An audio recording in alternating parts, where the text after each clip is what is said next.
There are nights when you just can't sleep, aren't there? Your body is tired, exhausted even, but your mind won't stop. Thoughts pile up, fears whisper in the dark, and that tightness in your chest appears out of nowhere. You try to pray, you try to rest, but something inside you resists, something you don't see but you feel. And it is in this suffocating silence that the most terrifying truth Jesus ever revealed resides. There is a war raging inside you right now. It's not your imagination. It's not just emotional exhaustion or the stress of daily life. It's an invisible, silent, deadly, spiritual war. Jesus spoke about it. He warned about it. He showed the signs. And most people never realize they are being destroyed from the inside until it's too late.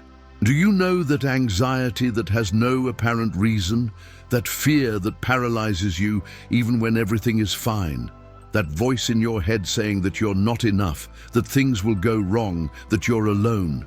It's not your voice. It never was. It's the whisper of an enemy that has discovered the perfect battlefield, your own mind.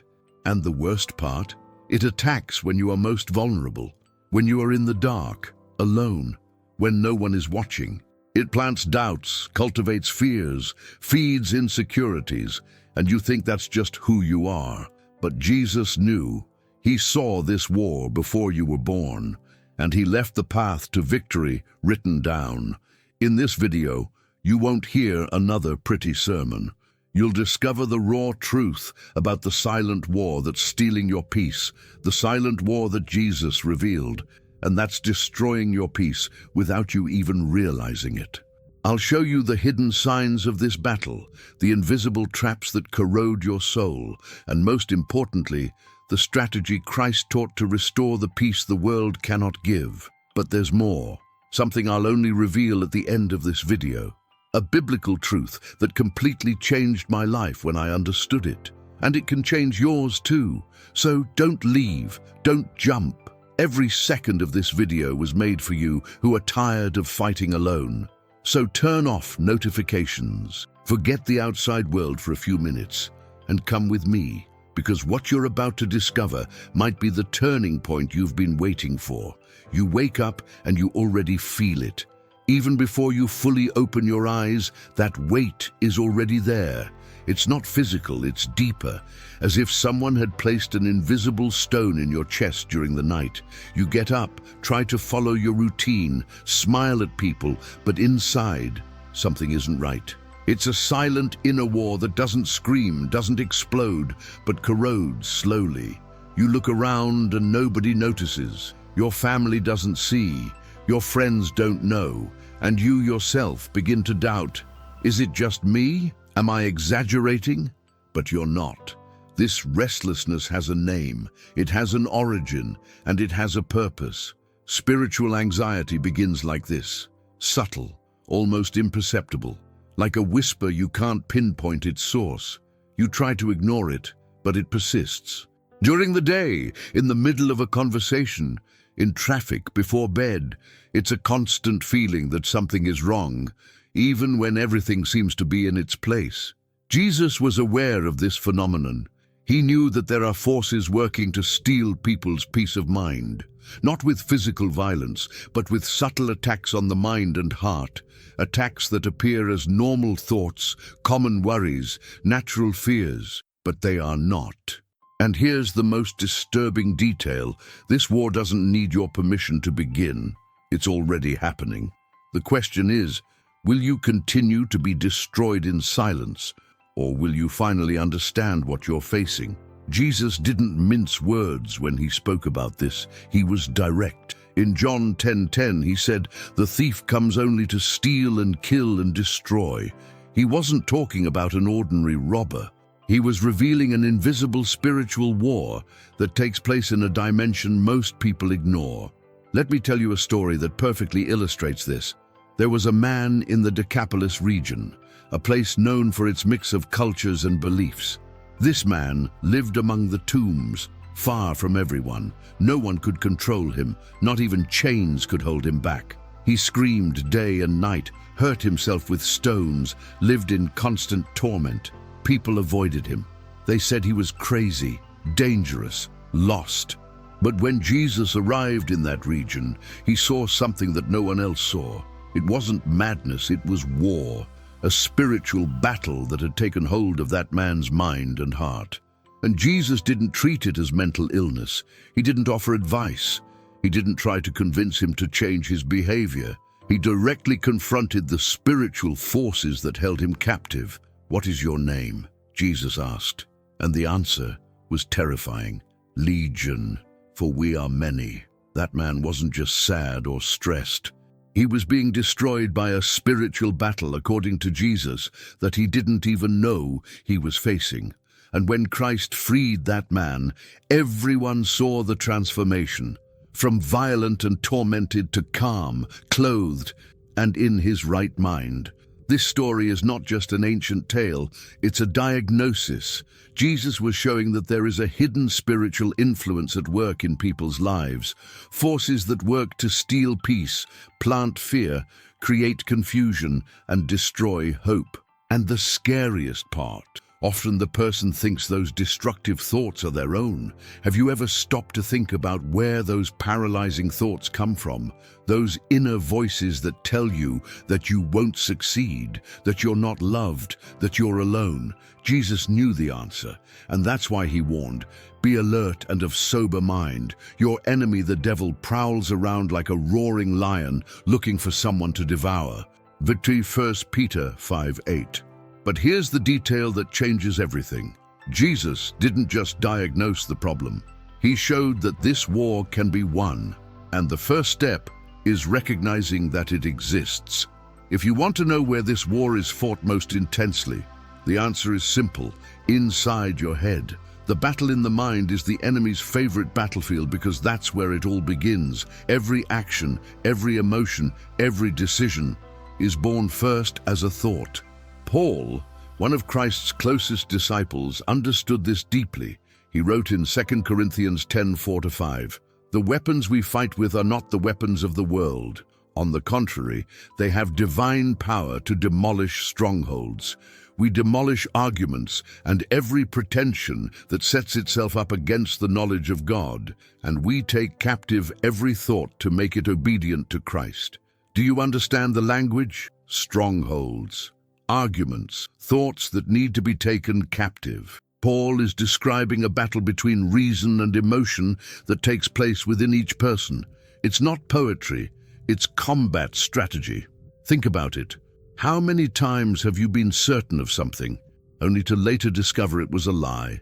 How many times have you believed in a fear that never materialized? How many nights have you lost sleep over worries that turned out to be unfounded? That's the mind in conflict. That's spiritual deception doing its work. The enemy knows that if he controls your thoughts, he controls your emotions. And if he controls your emotions, he controls your actions. That's why the war is fought first in the mind. He plants a seed of doubt, he waters it with fear, and he hopes to reap despair. Jesus warned about this when he said, "Beware of the yeast of the Pharisees, which is hypocrisy." Luke 12:1. Yeast is small, but it spreads throughout the whole batch of dough.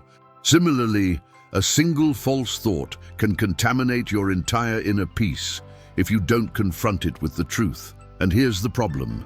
Most people fight the symptoms, not the cause. They fight the anxiety, but not the thoughts that fuel it. They fight the fear, but not the lies that sustain it. It's like trying to put out a fire without eliminating the source. But there is a way to win this war. And it begins with recognizing that not every thought that crosses your mind is your own. Some are attacks, and they need to be treated as such. The traps of the mind are dangerous precisely because they don't appear to be traps. They come disguised as legitimate concern, realism, and self-awareness. But behind the mask, they are destroying you from the inside. I'll give you practical examples. That recurring thought that you're not good enough, a trap. That constant feeling that something bad is going to happen even without apparent reason, a trap. That voice that says God is distant, that your prayers aren't heard, that you're alone in this fight, a deadly trap. The hidden emotional attack works like this. It doesn't come as an obvious temptation. It comes as a thought that seems to be your own. I can't. I always fail.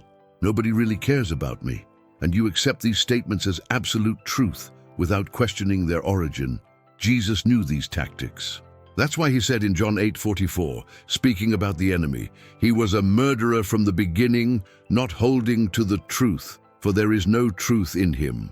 When he lies, he speaks his native language, for he is a liar and the father of lies. Lying is the main weapon, and the mind is the target. The inner suffering caused by these traps is real. It's not just being picky, it's not spiritual weakness, it's war. And you're being attacked in a territory that should be your refuge, your own mind. That's why so many people feel exhausted even without doing anything physically tiring. The mental battle is draining. Look, before we continue, let me take a quick break here. If you've watched this far and feel that this content is touching on something real in your life, do the following. Leave a like on this video. It helps me understand that you're enjoying it and that this topic is important to you. And subscribe to the channel because I'll continue bringing content that will help you on this spiritual journey. Okay?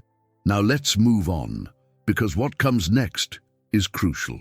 These traps don't choose the time or place. They attack when you're praying, when you're at work, when you're trying to rest, and the goal is always the same: to steal your peace, kill your hope, destroy your trust in God. But there's good news. Traps only work when they aren't identified. And you're about to learn how to identify them. If there's one attack that has become an epidemic in recent times, it's spiritual anxiety. And it's dangerous because it's been normalized. People say, "Oh, everyone has anxiety these days," as if it were natural, as if it were inevitable. But Jesus had a completely different view on this. In Matthew 6:25-27, Jesus was direct. "Therefore I tell you, do not worry about your life, what you will eat or drink, or about your body, what you will wear. Who of you by worrying can add a single hour to your life?" He wasn't being insensitive. He was revealing a truth. Excessive worry is an attack on faith. Disguised anxiety is that which looks like responsibility. "I'm just being prudent. I need to worry about this. I have to think of all the possibilities." But there's a fine line between wise planning and mental torment, and the enemy loves to blur those lines. The daily spiritual war uses anxiety as one of its most effective weapons because it keeps you trapped in the future. You can't be present. You can't rest in the now. Your mind is always 3 steps ahead, imagining catastrophes that will probably never happen. And you know what's even sadder? Anxiety robs you of your ability to see God's providence. He is acting, providing, guiding, but you are so obsessed with what could go wrong tomorrow that you don't see what He is doing today. So how do we overcome anxiety? Jesus gave the answer in the same text, "But seek first His kingdom and His righteousness, and all these things will be given to you as well.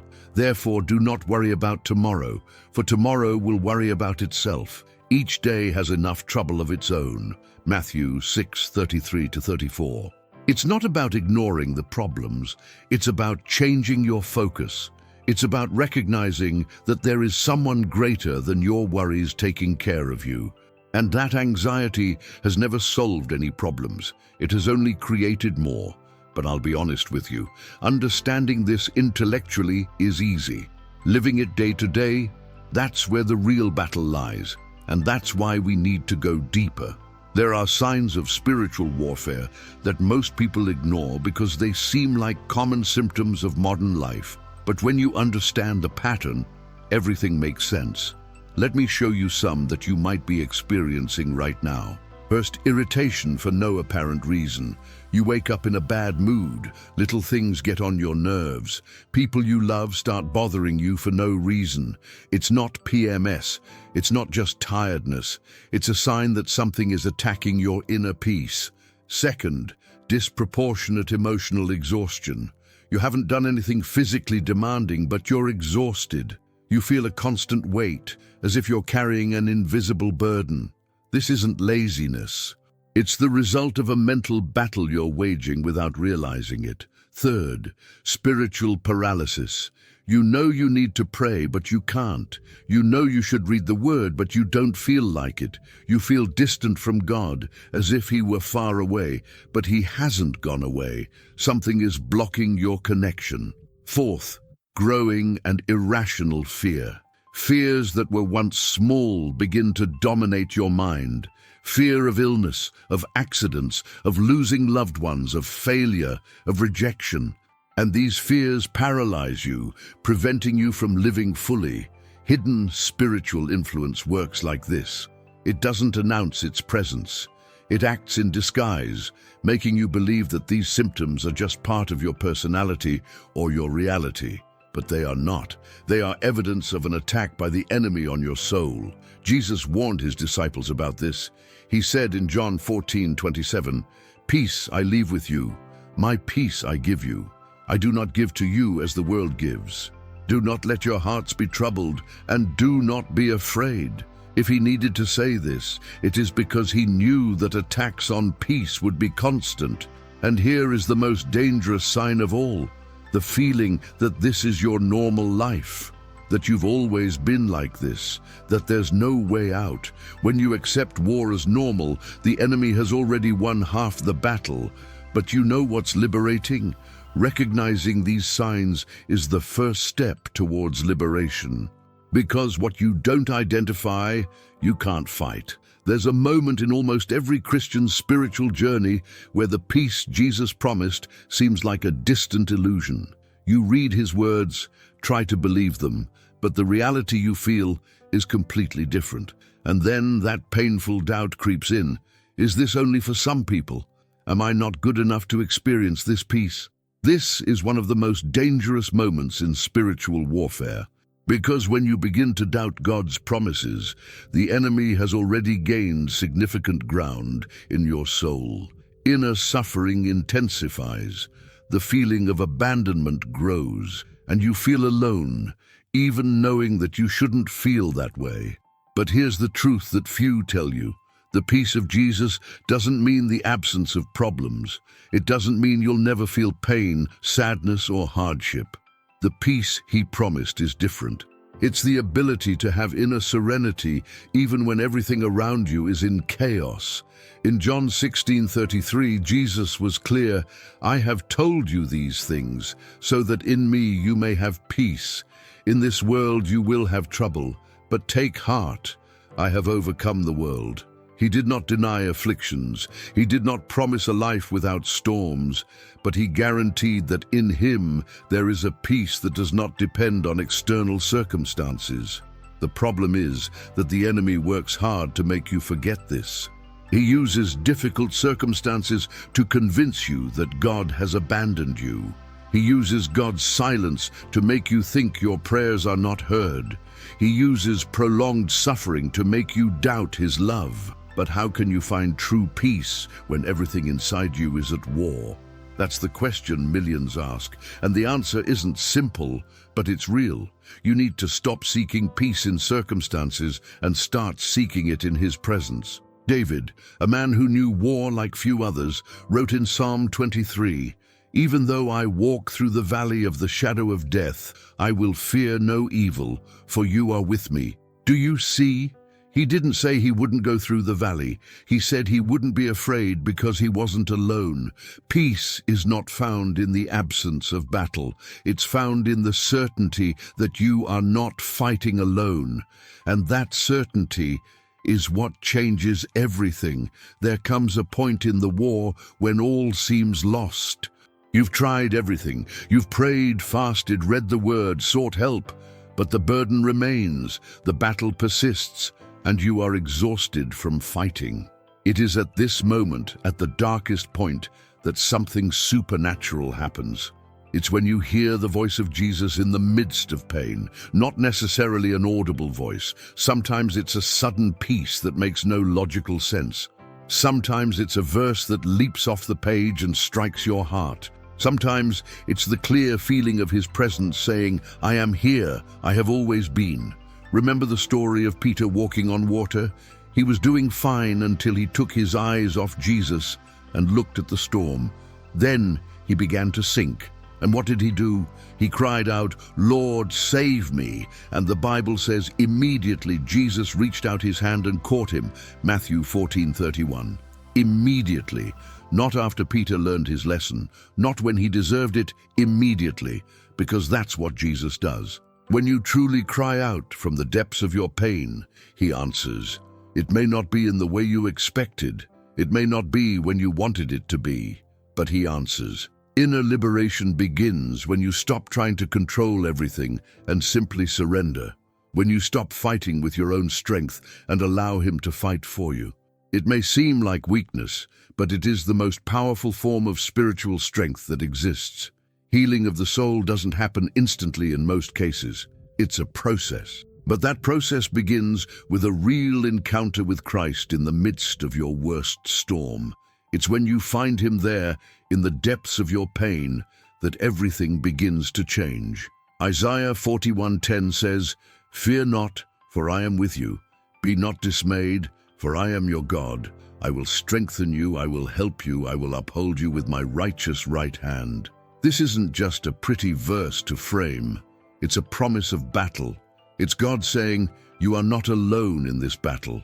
I am by your side." And when you truly believe it, when that truth descends from your head to your heart, something inside you changes. You're still in the war, but you're no longer fighting alone. And that changes absolutely everything.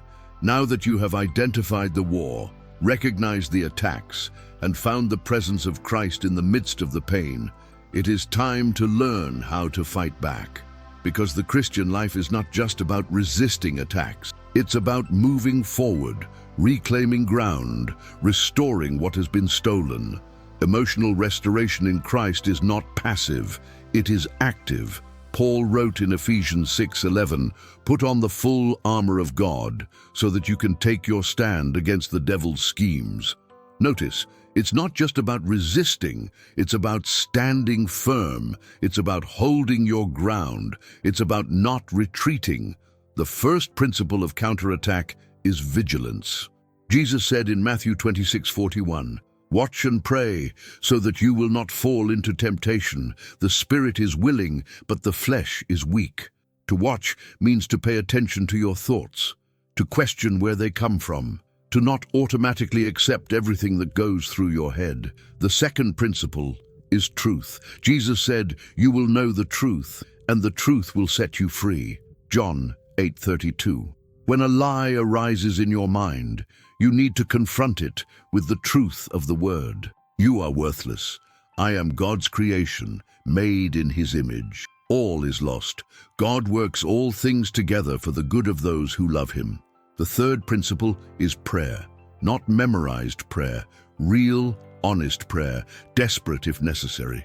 Philippians 4:6-7 says, "Do not be anxious about anything, but in every situation, by prayer and petition, with thanksgiving, present your requests to God. And the peace of God, which transcends all understanding, will guard your hearts and your minds in Christ Jesus." The fourth principle is mental renewal. Romans 12:2 is clear. "Do not conform to the pattern of this world, but be transformed by the renewing of your mind." You need to feed your mind with what is good, true, and pure. It's not automatic, it's a daily choice. The fight against negative thoughts is real. It won't disappear overnight.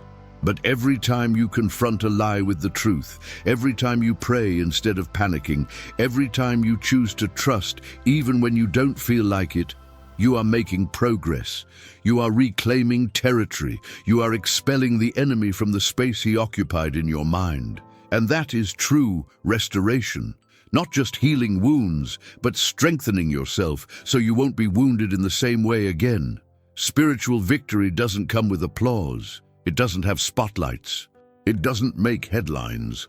It happens in the silence of the early morning when you choose to trust instead of despairing. It happens the minute you recognize a deceitful thought and choose to reject it. It happens in the decision to pray even when you don't feel like it. This is a silent victory, and it is more powerful than any public triumph, because it is the victory that transforms the inner self, the place where the real battles are fought and won. Jesus spent 40 days in the desert facing temptations. No one saw him. No disciple was there. There was no crowd applauding. It was a solitary battle between Christ and the enemy. And it was one of the most important victories in the history of humanity, because it was there that he proved that it is possible to win even in the worst conditions. True transformation happens when you realize you no longer need to live as a prisoner of your thoughts, that you can question, confront, and reject what does not come from God, that your mind is not an open field where any thought can enter and do whatever it wants. How do you find true peace? It's not a destination, it's a journey. It's not something you achieve once and that's it. It's something you choose every day. It's waking up and saying, "Today I choose to trust. Today I choose the peace that Jesus promised, regardless of what happens around me." And you know what's amazing? The more you practice this, the more natural it becomes. That anxiety that paralyzed you begins to lose its power. Those fears that dominated you begin to diminish. That constant feeling of heaviness begins to dissipate, not because your problems disappeared, but because you changed, your perspective changed, your heart changed. And when the inner self changes, everything changes. Inner liberation is not an event, it's an ongoing process, it's a daily battle. But each day you overcome is a victory, and each victory strengthens you for the next battle. And this journey of silent victories is what builds a life of genuine, profound, and unwavering peace. We have reached the end of this journey, and now you know the truth. You know there is a silent war raging inside you. You know the enemy attacks your mind, your emotions, your peace. You know that Jesus not only knew about this war, but taught exactly how to win it. But knowledge without action is useless. You can know all this and still continue living the same way. You can close this video, go back to your routine, and let the same destructive thoughts continue to corrode your soul. Or you can make a different choice. The choice that restores peace is not complex. It's simple, but it requires courage. It's the choice to stop fighting alone. It's recognizing that you need God not just on Sundays, but every day, every moment, in every thought that threatens your peace. Jesus made an offer that remains valid to this day. "Come to me, all you who are weary and burdened, and I will give you rest. Take my yoke upon you and learn from me, for I am gentle and humble in heart, and you will find rest for your souls." Matthew 11:28-29. Rest for the soul. That's what you're looking for, isn't it? It's not just the absence of problems. It's inner peace even in the midst of them. It's the ability to sleep peacefully even when circumstances suggest you should be in despair. You don't control the war. You don't control when the attacks will happen, yes. But you can choose the commander. You can choose who to trust, who to entrust your battles to, whose voice to listen to in the midst of chaos. Healing the soul begins with surrender, with honest prayer. God, I can't do this alone anymore. I need you. Take control of my mind, my emotions, my life. Teach me to win this battle. And when you pray this prayer with an open heart, something supernatural happens. Not necessarily in the way you expect, but it happens, because God does not reject anyone who comes to him in sincerity. So this is your choice now. To continue fighting alone, or to allow the one who has already won all battles to fight for you. To continue being destroyed by the silent war, or to learn to win with the strategy that Christ himself taught. And if you've made it this far, I have one final thing to say to you. That promise I made at the beginning of the video, here it is. The greatest revelation about this war is that it has already been won. Jesus didn't teach you to fight a lost battle. He taught you to apply a victory that has already been won on the cross. When he said it is finished before he died, he wasn't just talking about the salvation of your soul for eternity. He was declaring victory over all the forces that try to destroy your peace, your mind, your life. The war already has a winner. You just need to choose which side you're on. So let me ask you one last time. Are you going to continue being a hostage to this silent war? Or are you finally going to accept the peace that Jesus has already won for you? If this video touched on something real in your life, I want to know. Leave a comment below. What sign of spiritual warfare did you identify with the most? What part of this content impacted you most deeply? Your story can encourage others who are going through the same battle. And if you're not yet subscribed to the channel, subscribe now and turn on notifications. Because I'm going to continue bringing you content that will help you win these spiritual battles, understand the word in a practical way, and live the peace that Jesus promised. Share this video with someone you know who is struggling, someone who needs to hear that they are not alone, that the struggle is real, but that victory is possible. Sometimes a video like this can be exactly what God will use to change someone's life. Remember, the silent war that Jesus revealed is real. It is destroying the peace of millions of people without them realizing it. But now you know, you recognize the signs, you understand the traps, and most importantly, you know the path to spiritual victory. It's not about never having a negative thought again.